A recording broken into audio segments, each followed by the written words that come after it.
Bonjour très chers compatriotes. Ezali wa bino prophète Pierre Mike Mlowai. Lelo tuza kolobela makambo ya Bokechwa Yambo.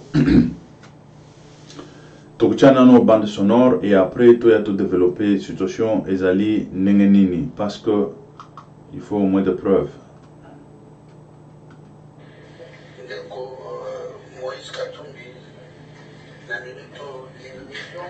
Et là, awa tout ce qui est de bande sonore, vous excusez, parce que on a préparé un bon anneau kotoyo.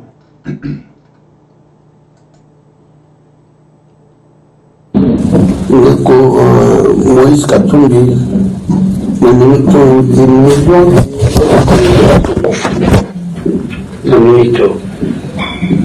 pas pour na kilo maboko comme tel Robert maboko la artiste musicien na 2002 na sufaki trop barondo bakanyengai na côté kankokolo bazubilo kona ngai bangame ba violer moi sinanga azora voyage ya pona ya poto na 2002 na Wileri Taka. Donc, on a solo au nom de toute souffrance de la nation. Dans le moment où quand nous avons petit arrêt politique, nous avons Moïse Mouarougabu, nous on a fait beaucoup pour nous ça information. On a fait beaucoup pour nous ça information pour nous attaquer Félix Tshisekedi. Autocolbano l'émission ya Ndeko. Comme dit que possible qu'il y a Venise passe par là tout va venir pour ça là dénoncer. Aux cibles aujourd'hui. Et puis tout le monde va se ça former la diaspora. De sa réputation, il n'y a aucun diaspora qui permet de nous trouver à la photo. Juste lui-même, Jésus-Christ a coûté l'apôtre Paul a été assassiné, maintenant la Damas a changé. Donc Moïse, le Congo diaspora tout, Baza perdu. Même dans le Congo, Baza Kouibate, Congo vous a libéré quand les Royaumes, même les jours où Makamileka qui a surtout la information, on a bien même des Salomon. Pour que tu aies un ami, moi, ils ont un danger. Donc, elle, Makamileka, problème, on a là où tant où ils attendent la distraction de Moïse. Quelque chose dans la solution au Makambo ou dans le contribution contre le Congo sera libéré. Donc ici, en politique, est-ce que nous devons nous minute face à eux au comme la ennemi et belé bateau où il Dakar où il Daki la face nous comme la très dangereux. Donc diaspora tout va éviter. Donc surtout tous les grands là-bas internet. Pour soutenir, je pense qu'on a bien soutenir mon fils. À ce moment tout d'abord, on a bien aussi qu'on peut s'en à 40 000. Le Moïse Katumbi, tout le monde awa, les alliés, Makambo sur le Kanambo Kanabiso, il fait qu'on les a la libérer. Dans le moment où, bâtir nos barrages, nous sommes en guerre. À tout l'équipe qui gagne, on a sauvé avec une canal imposé bien on imposé ok notre le locaux face na yo et comme les namdadi moko ni Europe et comme les Thomas Sankara na blesse compare solo au sali président baby que nous avons machine aujourd'hui machine à foufou donc il faut dans la président plus que les serpents aux âmes tontées aux âmes métées pour le perdre quand maman qui est ton père de Moussé Rora Désiré Kabila, ton père de Aimé Kabila, ton père de Samba Kaputu, ton père de Armand Fongolo, Fondé Tchébia, vous avez lycée, conscience ya nzambe ayebike nao oa motu moko oza te monene mais tokolinga teke na gentil nao bato baprofite nango le mosu bakoma olobi c'est moi que toza solution. Merci beaucoup, je vais être très bref. Le Congo aujourd'hui, on a 26 provinces, n'est-ce pas? Avant on était à 11 provinces. Parce que moi je considère que 26 provinces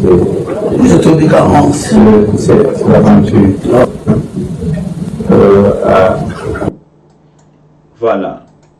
Bozoka, très chers compatriotes, situation Boyoki sonore yandeko bokechu wayambo azokende koluka mombongo azokende koluka mosolo po afingaka Félix Tshisekedi po afingaka ba opposant mususu bomu boyoki komba boyoki sikuyu neni komba yandeko bokechu yango tambiso toka kolobaka bosembo parfois bazo croire bisote mais la vérité est à la vérité est à la suka et bimaka kaka bobo ya bondima et bimaka nango kaka nakata komba batu baeli mombongo baeli koluka mbongo awa tozoloba tozo marché ba monte yango tozokende kone ni tokoboya bangote baba ndeko na biso mais bazongela vrai combat bazongela vrai combat eza mbongo te. Comment est-ce que vous avez les lois, vous avez 10 000, 20 000, 40 000, et c'est ça. Bokechu. Aucun n'ango wapi. Quand na belle la kawa, na loba kawa, bah tu vas m'en connaître, mais mutoyo, peut-être c'est la jalousie, peut-être c'est. Tala. Tôt ou tard, la vérité est kubima. Nazo lobango, naza prophète. Na loba kango. Tôt ou tard. Ba masque de Kokoye. Tôt ou tard, ba masque de Kokoye. Nous avons besoin, c'est vrai que Batunion a besoin d'un bon. Si comme bon wango, il y a le lengoana, na marque wana, il y a aucun déboy, de konanga. Bon, tu peux avoir peut-être que tu as tes projets, des petits projets. Ce n'est pas que tes projets que tu as en na maboko na mutu ya Moïse Katumbi. Ba projet na yo que tu as na mais non. Projet na yo zani ezabo peut-être à Mike bazui peut-être à nani dimi va pesio et c'est fini. Mais toi tu vas là-bas chercher l'argent au nom du combat. Na bosi monanga avec un politicien na ke kona na lobby na komi kolela na pas politicien ou na sala ka émission na politicien wana parce que a kopesa ngambongo parce que a kopesa ngabo. Mais non. Très chers compatriotes, il faut que vous ayez au moins la responsabilité, dans le sens aussi la responsabilité. C'est-à-dire, les lois yo kabila, ceux qui a bengi kaka boye, yaka, moi 10 000. Moi 10 000 les belé. Yeba ko pesa ye kaka moi soupe ya matembele. Bon, que tu coin a changé de coin, a changé ba combat. A changé de côté non, à qui côté qu'on a côté tozoli a soupe. Nani soupe ya hippopotame.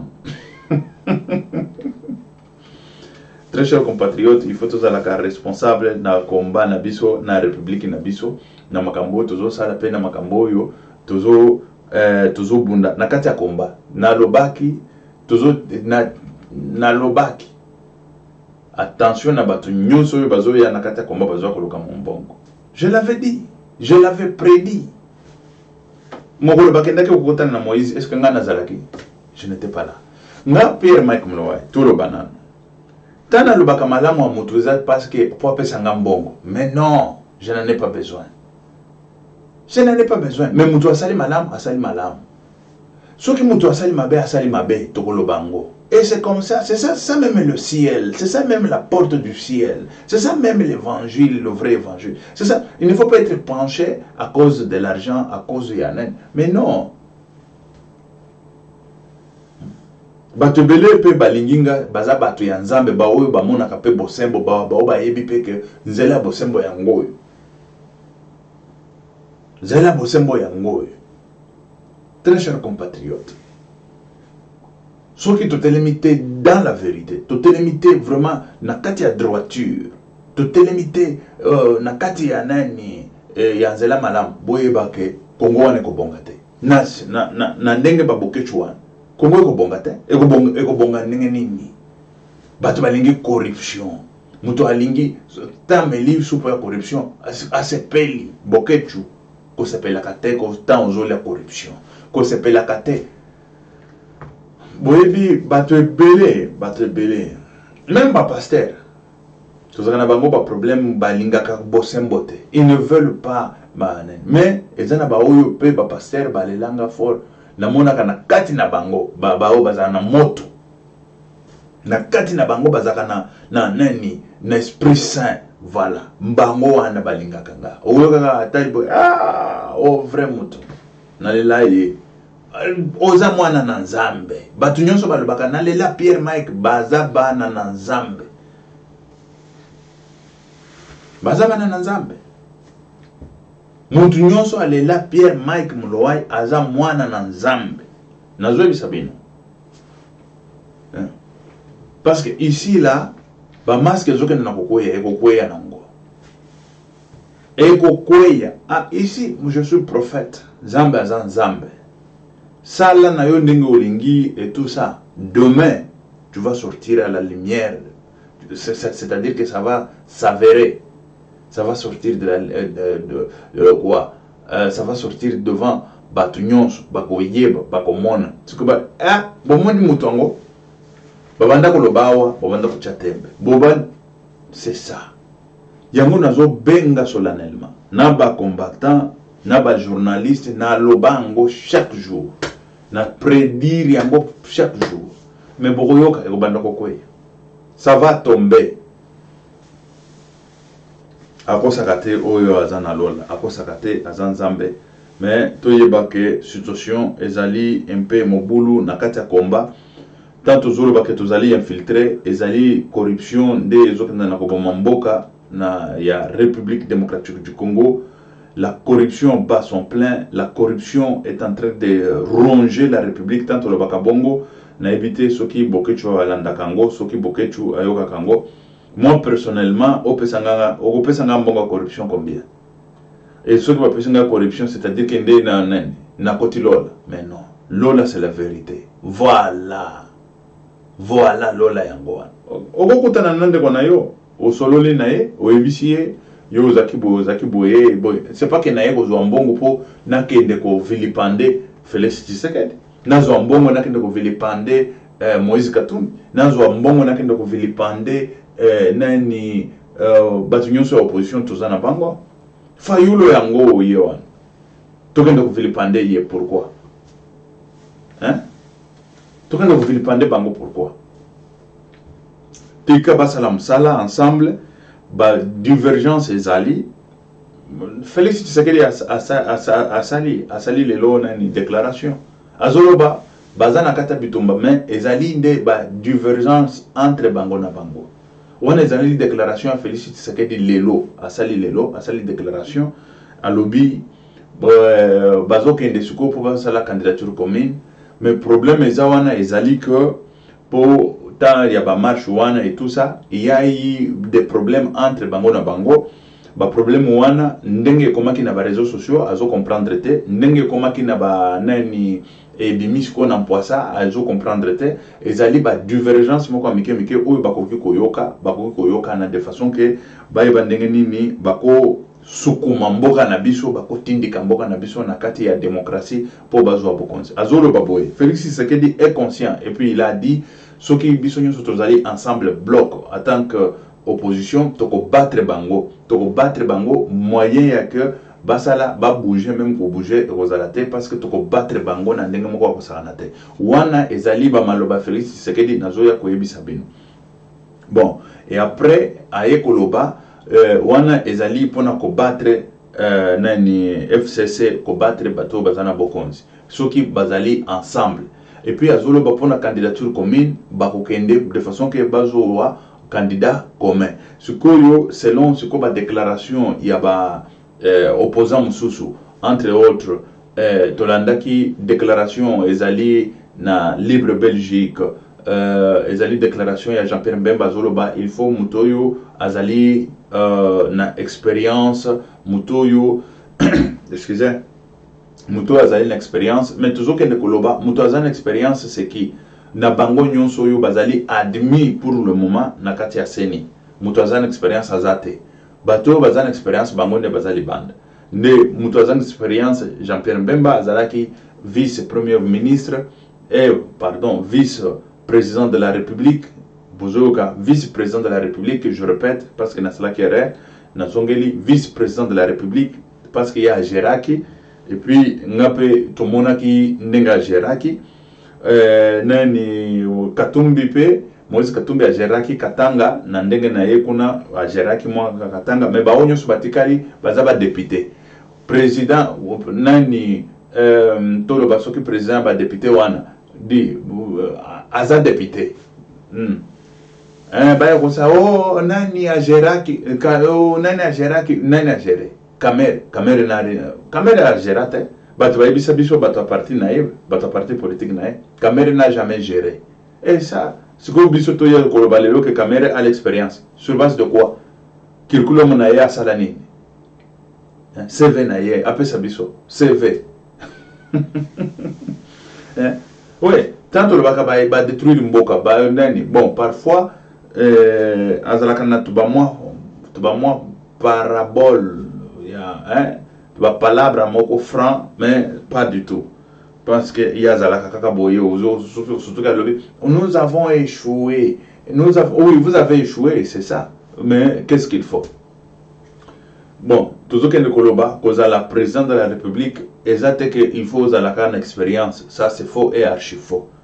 Là, il faut le dire ouvertement, c'est faux et archi faux. Il faut une expérience pour la président de la République. Non, c'est faux et archi faux. Pourquoi? Nous avons dit que nous avons président, jamais ça comme président dans la vie. Directeur, tu as déjà été directeur quelque part, c'est-à-dire que tu as, voilà. Mais le président de la République, soit comme Aouti, Aza président de la République. Il n'a jamais été président de la République. Il y a président, vice-président de la République. Mais le président, ni en Afrique, ni n'importe dans le monde, jamais parce que comme président. Tant bazoken de président mbok jamais ba comment ba président beaucoup tant nga kombo mutu moko ye azalaki président siko akomi ko koma président biloko wana okuta ngo kaka babisika oyo ba Poutine c'est Poutine na Russie ko na biloko ya ba dictature wana ya pambala voilà ba Donald Trump wana ba comment président ka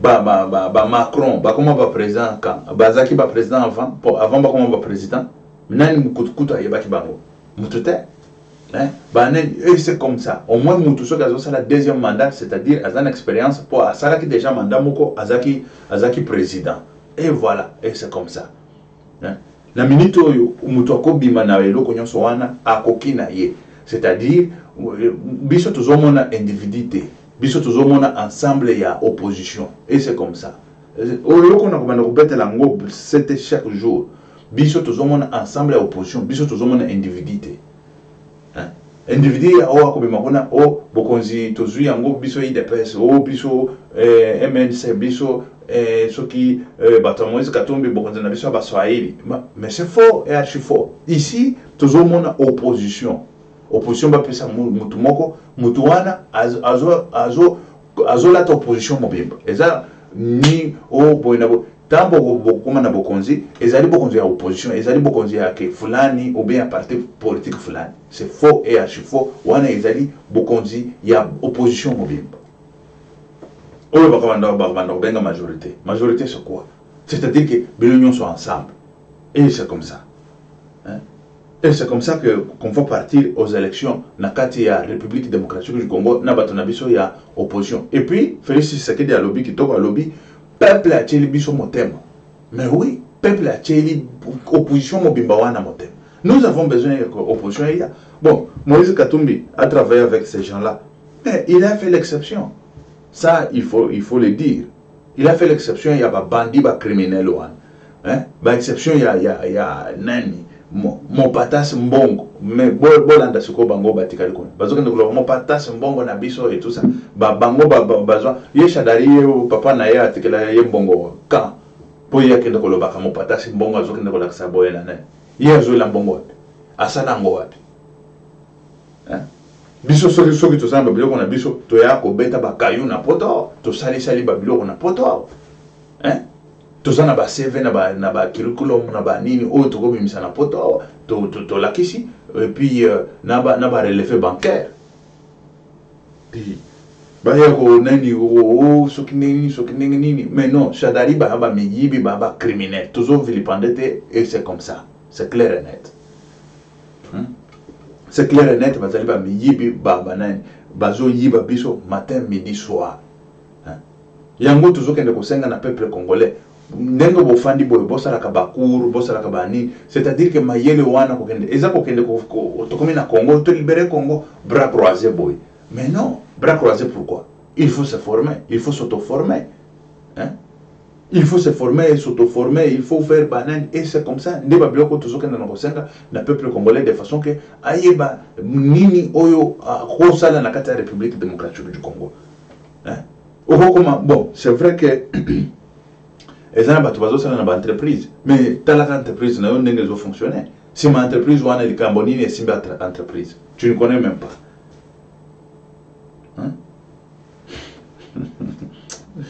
nous avons besoin bato base former bakende basala kamisala chez biso c'est-à-dire que tozo la République démocratique du Congo en charge ngata na lobaka boto na tala na kozala un entrepreneur na kata République démocratique du Congo. Entrepreneur, ce n'est pas que na combo fandi bo na babiro na banini. Non. Il faut to laisser au peuple congolais. Il faut aussi ça passe à peuple congolais. Il faut banani baso médicaux à peuple congolais. Il faut et tout ça c'est politique. Même les politiciens ba ça bango mon côté. Mais tout le monde to lingi to kende na Congo to comme pas politicien. Moi je vais aller être c'est-à-dire que un entrepreneur au Congo nazo suffit peuple nanga na misala. Ah mais oui, Namisal. Et c'est ça qu'on a toujours dit qu'on va former des millionnaires. Et c'est comme ça. Yo qui millionnaire va former yo nakata politique. Ceux qui m'ont accueilli nakata politique pas comme millionnaire à moyib, à bandit, à criminel. À moyib, à bandit, à criminel. Awa naza clair et net nazo le bango ezali bosembo, ezali bon. Azali moyib, azali criminel.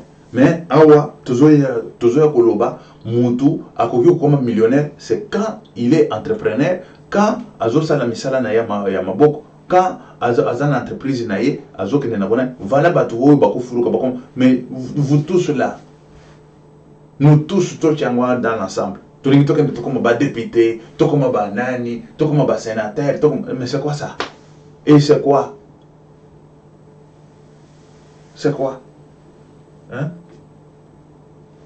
Fufu po emona na kuna c'est quoi comment fufu emona na kate nga fufu il faut utaka na Zambie ou Afrique du Sud na mabele monene toza na ngo territoire ya monene ndenge wana mais pourquoi pourquoi toko sala fufu chez biso te pourquoi bambisi oyo ekoza les eaux be me chez biso bambisi ya mineno ya bien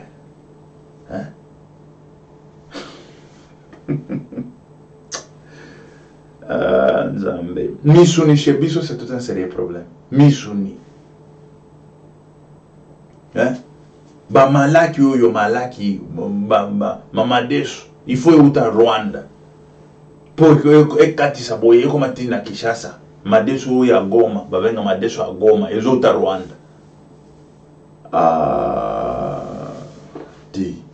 toza na mabele monene oyo tokosala tosali bilanga tosali biloko bakomi ko c'est-à-dire que tokomi ko laisse Afrique toujours ba Afrique et bandi ko lia na mabele ya Congo mais toza la ba fene ya boyete il ne faut pas que ça la fene ya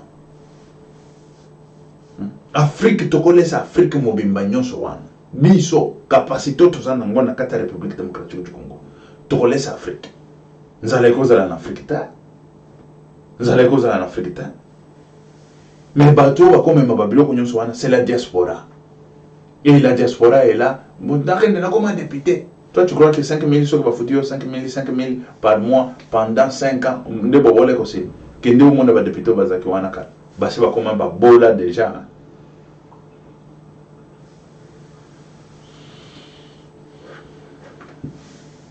Tant la zone ba boye bi ba député mususu bazaki où il y a ba législation passée basi ba koma ba bola. Tant la zone ba je sais de quoi je suis en train de parler. Et belé ba koma ba bola. Ba mususu bazonga poto bazaki bana poto bakenda bazonga poto et vi ya ki député vida vi ya nini vida etikala ka boye même 100 francs zo ka lisusu te yo zo ka moi mon solo na yo ya kayu mais bango zéro. Et puis ba bazolanda nga ba yebi déjà alobi ya solo makambo alobi eza solo nazoko sate nazo yebisa bino wana ezali mbongo zokende ozochaka motema et tout ça non tochaka motema na tocha ba business ba nini tout ça la babiloko moko boye ya ke tokolesa Afrique mobimba, c'est-à-dire que toza na défi à relever to relever un gros défi et puis monani na ba komi ko benga RDC eloko makasi yango musala RDC eloko makasi musala to tie sukutu boye eza sukutu ezate ke ozocha sukutu ya okende oyibaka na bango nango bombongo epa batu osala soki ndenge guerre soki yiba kimi et tout ça ba guerre moko triqué et tout ça mais non biloko wana il faut vider il faut vider hein il faut vider koluka ndenge nini mboka ekokende liboso ndenge nini tokolia peuple akolia ndenge nini ce n'est pas que Moïse Katumbi soki ya comme président ressent la magie du coup et nous avons tout mais non il faut du travail. Oh Félix Tshisekedi soki comme président c'est la magie comme ça bâton magique à bête boy oh c'est du coup nous avons tout mais non il faut du travail. Nous sommes venus ici en Europe apprendre à travailler. Ce n'est pas que tu as main d'œuvre, non, il faut apprendre. Bateau va apprendre, c'est-à-dire qu'on y va, on doit s'y mettre au travail. Et c'est ça. Et c'est ça. On doit se mettre au travail. Ce n'est pas au fond d'un bureau. Mundele ba mindele nyoso bozoma na bafanda na ba bureau na bango. Kende na ba bureau bokuta eza vide. Ba bafanda na ba bureau bazakande ba travailleur. Un travailleur ndo kokuta na bureau afandi azana ba papier musala et tout ça. Nde bango bokuta na ba bureau. Mais un vrai patron n'a jamais été au bureau 8 heures du temps fandi na bureau. Azo sala ni na bureau. Azo sala ni na bureau. J'ai vu ce que tout baling ba za directeur kana bureau. Di. Ce que c'est makuna musala ezole kandeni. Tu es directeur mais si makuna musala ezole kandeni. Oyebi. Voilà qu'on a la République Ezogouf. Yangoan. Pour être un vrai directeur, il faut que tu sois sur le terrain. Aux hommes na makambondengo zo fonctionner. Et après tu viens là parce que aux ana ba landi aussi. Aux autres ça bango bossa la boy. Yo ki kuna. Il faut que tu sois sur le terrain. Tu vois tout, tu vérifies tout et puis tu travailles tout. Wana mentalité ya Kinshasa boyebi bana diaspora bayebi tana zolo baboye batu nyonso bazaka diaspora bayebi na bango. Bayebi musala c'est quoi? Le travail ici en Europe c'est quoi? Ils savent de quoi je suis en train de parler. Et ça bana diaspora nde bakende ko changer la République démocratique du Congo, mentalité o ezaka na kati ya République démocratique du Congo. Bakende ko changer yango na musala. Non bossa Nata na komaka na Kinshasa na salaka misala zoka non toi tu viens de l'Europe tu ne peux pas. J'ai dit mais c'est quoi ça? Soki nga na salite na ko sala. Obenga ba petit boy balingi musalate ba kimi ba kei. Mais c'est quoi ça? C'est quoi? Et siko Congo wana ko bongana nini? Nani muto ko kombola yo liboso na yo. Soki o kombolite. Nani ko sokola yo sani soki o sokolite. Nani ko sala yo fufu soki o salite. Et c'est ça. Nana ako lone la yo fufu soki yo lonite. Olingi mususu alona nani? Zambia alone. Siko komi muumba ya Zambia.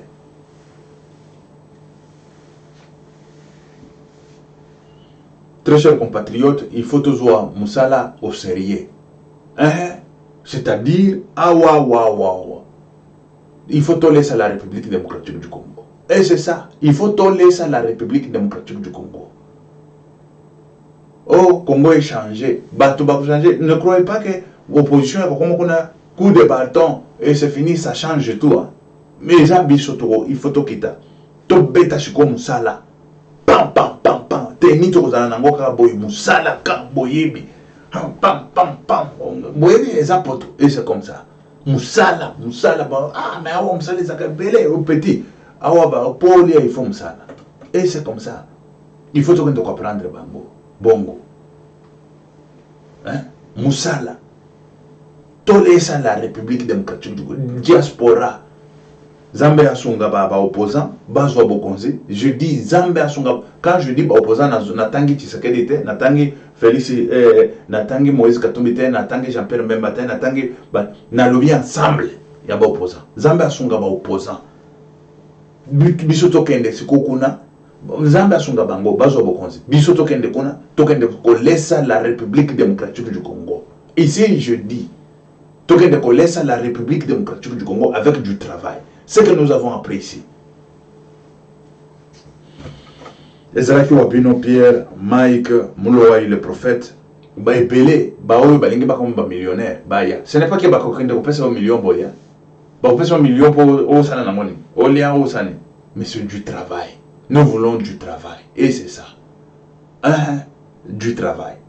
Zamba sunga bango, bazwa bokonzi. Biso tokende ko lesa la République démocratique du Congo. Tokende ko lakisa bango msala. Il faut, nous avons tout là. Mais nous avons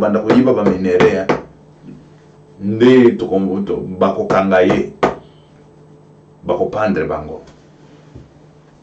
Ok, merci très chers compatriotes. Les Pierre, Mike, Moulawai. Ok, merci, ciao.